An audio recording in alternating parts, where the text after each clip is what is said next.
When we talk about social studies, one of the things we need to talk about is history. And what better history to discuss than the history of the town that our school is in, Cheshire? But we're also going to talk a little bit about the history of the New Haven area through the years. So let's get ready. But before we begin, I want to talk about two handsome fellows named John Davenport and Theophilus Eaton. We'll call him Theo. John Davenport was a minister from England who wanted to build more churches overseas. And now that there were so many built in England, he wanted to spread the churches around, especially overseas in Boston.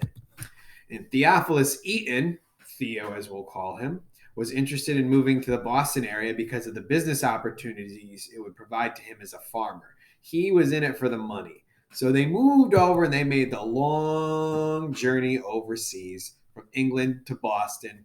By plane, it's 7 hours and 5 minutes. By boat, it took them a couple weeks.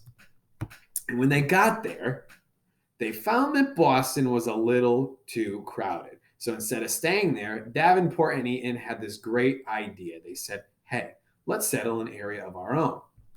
So what did they do? They sailed down south to what is now known as New Haven. And New Haven was very desirable to them at first because it had a port. It had a place where ships could dock, and it would be a place where they could make a lot of money.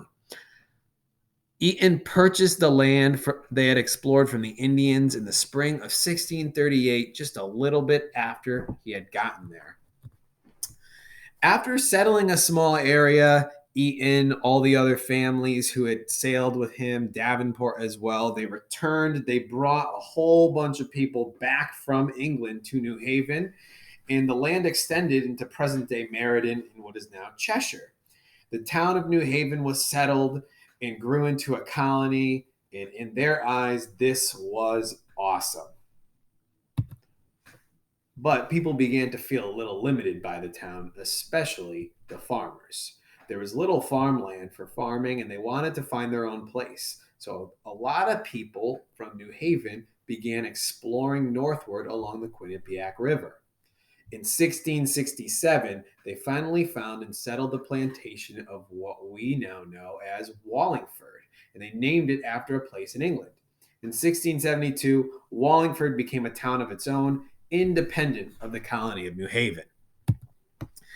Men hunting west of Wallingford a few years later found a really nice piece of land with good soil and named it Ye Fresh Meadows, and they made it like a little extension of their town, and people began planting gardens in this area.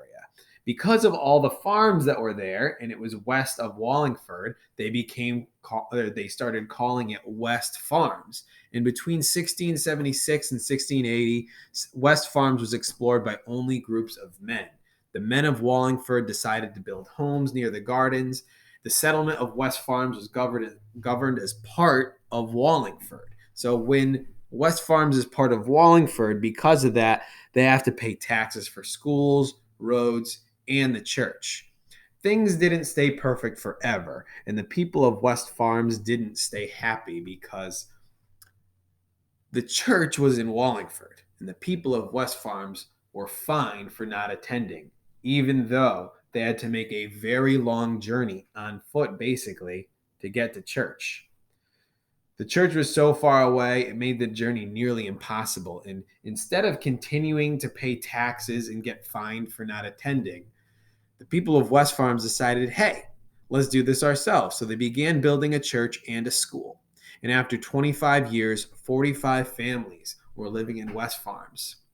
And that is when they changed it to be known as the village or parish of Cheshire. And in 1780, Cheshire broke away from Wallingford and became a town of its own. So, long story short, there's some important people here. John Davenport and Theophilus Eaton, they came from England to Boston first.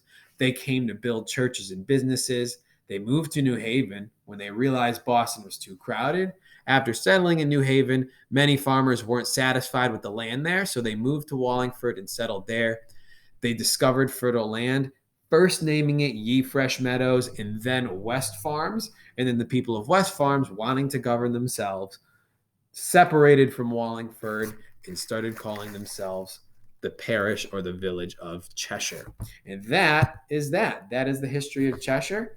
And I think that you guys all learned a little bit about your own town.